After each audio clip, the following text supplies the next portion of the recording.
இன்றைக்கி நம்ம கசப்பே இல்லாத கருவேப்பிலை சாதம் எப்படி செய்கிறதுன்னு பார்க்க போகிறோம்.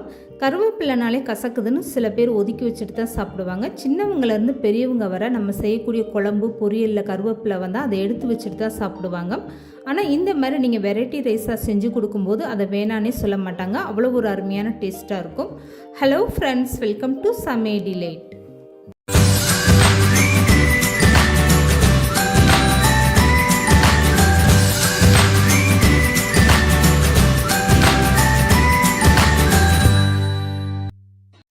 இந்த கருவேப்பிலை சாதம் செய்கிறதுக்காக ஃபஸ்ட்டு கருவேப்பிலை பொடி செஞ்சிடலாம். இதுக்காக ஒரு அகலமான பாத்திரம் எடுத்துக்கோங்க.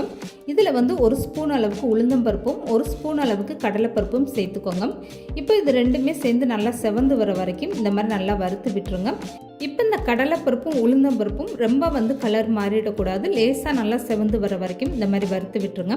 இப்போ இது கூடவே சின்ன பீஸாக இந்த மாதிரி 2 பீஸ் அளவுக்கு பெருங்காய கட்டிகள் சேர்த்துக்கோங்க. உங்கள்கிட்ட பெருங்காய தூள் இருந்தால் அதை கூட நீங்கள் 1/4 ஸ்பூன் அளவுக்கு சேர்த்துக்கோங்க.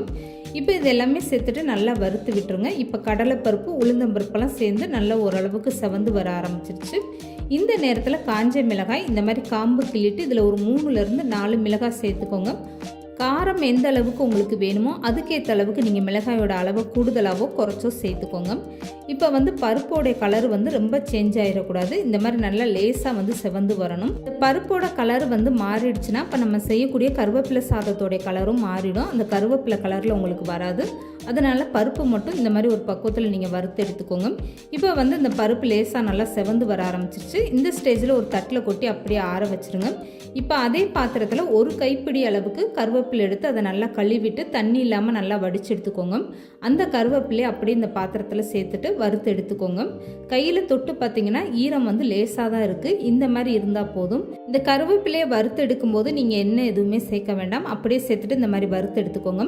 கருவேப்பிலையை நீங்கள் கழுவாமல் அப்படியே சேர்த்திங்கன்னா கருவேப்பிலையில் இருக்கக்கூடிய மண்ணெல்லாம் நம்ம செய்யக்கூடிய சாதத்தில் சாப்பிடும்போது அப்படியே மண்ணாயிரும். அதனால் ஒரு டைம்னாலும் இந்த கருவேப்பிலையை நல்லா கழுவிட்டு அதுக்கப்புறமா நீங்கள் வறுத்து எடுத்துக்கோங்க. இப்போ வறுக்கும் போதே இந்த கருவேப்பிலையை அப்பப்போ நீங்கள் எடுத்து கையில் உடச்சி பார்த்தீங்கன்னா இந்த கருவேப்பிலை இந்த மாதிரி நல்லா உடஞ்சி தூள் தூளாக வரணும். இது கருவேப்பிலை நல்லா பொரிஞ்சு வந்துருச்சு. இந்த ஸ்டேஜில் நீங்கள் ஸ்டவ்வை ஆஃப் பண்ணிவிட்டு இந்த கருவேப்பிலையை அப்படியே பருப்பு இருக்கக்கூடிய தட்டில் கொட்டிட்டு நல்லா ஆற வச்சுருங்க. பருப்பு கருவேப்பிலை எல்லாமே சேர்ந்து நல்லா ஆறுனதுக்கப்புறமா ஒரு ஈரம் இல்லாத மிக்சி ஜாரில் இதை நல்லா பவுட்ரு பண்ணி எடுத்துகிட்டு வந்துடுங்க.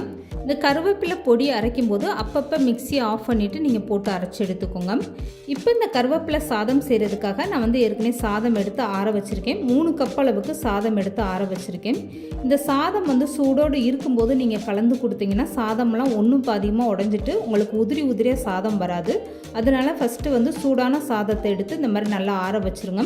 இதில் 3 ஸ்பூன் அளவுக்கு நல்லெண்ணெய் சேர்த்துக்கோங்க. இப்போ பவுட்ரு பண்ணி எடுத்துருக்க கருவேப்பிலை பொடியை அப்படியே சேர்த்துக்கோங்க.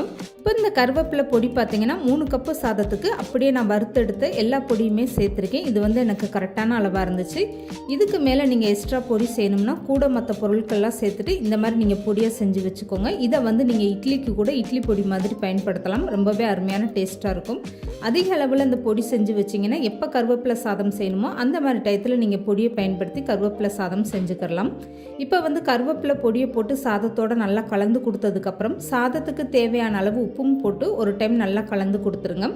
இப்போ இந்த சாதம் அப்படியே இருக்கட்டும். இப்போ கருவேப்பிலை சாதத்துக்கு ஒரு தாளிப்பு கொடுத்துடலாம். இதுக்காக வேற ஒரு அகலமான பாத்திரத்தில் 4 ஸ்பூன் அளவுக்கு நல்லெண்ணெய் சேர்த்துக்கோங்க. நல்லெண்ணெய் சேர்த்து செய்யும்போது உங்களுக்கு கருவேப்பிலை சாதம் நல்லா டேஸ்ட்டாக இருக்கும். இப்போ இது கூடவே 1 ஸ்பூன் அளவுக்கு கடுகு உளுந்து சேர்த்துக்கோங்க. இப்போது கடுகு உளுந்து நல்லா பொரிஞ்சதுமே 3 ஸ்பூன் அளவுக்கு பச்சை வேர்க்கடலை சேர்த்துக்கோங்க. உங்கள்கிட்ட வறுத்த வேர்க்கடலையாக இருந்தால் சாதம் கிளறும் போது லாஸ்ட்டாக சேர்த்துட்டு கிளறி விட்டுக்கோங்க. இப்போ இந்த வேர்க்கடலை நல்லா செவந்து வரட்டும். அது வரைக்கும் ஸ்டவ்வை மீடியமாக வச்சுட்டு இந்த மாதிரி எண்ணெயில் வறுத்து விட்டுருங்க. இப்போ வேர்க்கடலை நல்லா பொரிஞ்சு வந்துருச்சு. இந்த ஸ்டேஜில் முந்திரி பருப்பு ஒரு 10லேருந்து 15 முந்திரி பருப்பு சேர்த்துக்கோங்க. இதெல்லாம் உங்களுடைய விருப்பப்படி நீங்கள் சேர்த்துக்கலாம். முந்திரி பருப்பு சேர்க்க விருப்பம் இல்லைன்னா அதை மட்டும் விட்டுட்டு மற்ற பொருட்கள் எல்லாமே சேர்த்துக்கோங்க. இப்போ முந்திரி பருப்பு பச்சை வேர்க்கடலை எல்லாமே சேர்ந்து நல்லா வறுப்பட்டு வந்துருச்சு. இந்த ஸ்டேஜில் 3 காஞ்ச மிளகாய் கிள்ளிட்டு சேர்த்துக்கோங்க. இதிலே ஒரு கொத்து கருவேப்பிலையும் சேர்த்துக்கோங்க. நல்ல மணமாக இருக்கும். இப்போ இந்த கருவேப்பிலையை எல்லாமே சேர்த்ததுக்கப்புறமா நல்லா ஒரு டைம் இந்த மாதிரி கலந்து கொடுத்துருங்க. இப்போ காஞ்ச மிளகாய் கருவேப்பிலையெல்லாம் சேர்ந்து நல்லா பொரிஞ்சு வந்ததுமே ஸ்டவ்வை ஆஃப் பண்ணிடுங்க. இந்த கருவேப்பிலை சாதத்துக்கு எந்த ஒரு சைட் டிஷ்ஷுமே தேவையில்லைங்க. இதில் சேர்த்துருக்க முந்திரி பருப்பு, வேர்க்கடலை அப்படியே சாப்பிடும்போது ரொம்பவே அருமையான டேஸ்ட்டாக இருக்கும். இப்போ இந்த தாளிப்பை கருவேப்பிலை சாதத்தோடு சேர்த்துட்டு ஒரு டைம் வந்து கரண்டி வச்சு இந்த மாதிரி லேசாக கலந்து கொடுங்க. சாதம் வந்து ரொம்ப சூடாக இருந்தால் உங்களுக்கு முழுசாக வராது, சாதம் அங்கங்கே உடஞ்சிட்டு தான் வரும். அதனால் நல்லா ஆற வச்சுட்டு அதுக்கப்புறமா இந்த கருவேப்பிலை சாதம் நீங்கள் செய்யுங்க. இப்போ 3 கப்பு சாதத்துக்கு நான் அரை எலும்புச்சம்பழம் சாறு சேர்த்துருக்கேன். இதில் வந்து நீங்கள் சின்ன எலும்புச்சம்பழமாக இருந்தால் ஒரு பழத்தோட சாறு தாராளமாக சேர்க்கலாம். இப்போ இது கூடவே 2 ஸ்பூன் அளவுக்கு நெய் சேர்த்துக்கோங்க. இதெல்லாமே சேர்த்துட்டு ஒரு டைம் வந்து கரண்டி வச்சு நல்லா கலந்து கொடுத்துருங்க. அவ்வளோதாங்க, கருவேப்பிலை சாதம் ரொம்பவே அருமையாக ரெடி ஆகிடுச்சு பாருங்கள். பார்க்குறதுக்கே பச்சை பசேர்னு எவ்வளோ ஒரு சூப்பராக இருக்குது பாருங்கள். இதில் வந்து நம்ம வேர்க்கடலை, முந்திரி பருப்பு, எலும்புச்சம்பழ சாரெல்லாம் சேர்த்துருக்கிறதுனால சாப்பிட்றதுக்கு அப்படி ஒரு அருமையான டேஸ்ட்டாக இருக்கும். கொஞ்சம் கூட இந்த கருவேப்பிலையோட கசப்பே தெரியாதுங்க. ரொம்ப ரொம்ப சூப்பரான டேஸ்ட்டாக இருக்கும். கண்டிப்பாக நீங்கள் ட்ரை பண்ணி பாருங்கள். கரண்டியில் எடுக்கும்போது இந்த சாதம் எந்த அளவுக்கு நல்லா உதிரி உதிரியாக அருமையாக இருக்குது பாருங்கள். இதை வந்து ஸ்கூலுக்கு போகிற குழந்தைகளுக்கு, வேலைக்கு போகிறவங்களுக்குலாம் லஞ்ச் பாக்ஸில் இந்த மாதிரி நீங்கள் கருவேப்பிலை சாதம் வச்சு விட்டிங்கன்னா மிச்சம் வைக்காமல் சாப்பிட்டு வந்துடுவாங்க. இந்த வீடியோ பிடிச்சிருந்தா லைக் பண்ணுங்கள், ஷேர் பண்ணுங்கள். மறக்காமல் சமையல் டிலேட் சேனலை சப்ஸ்கிரைப் பண்ணுங்கள்.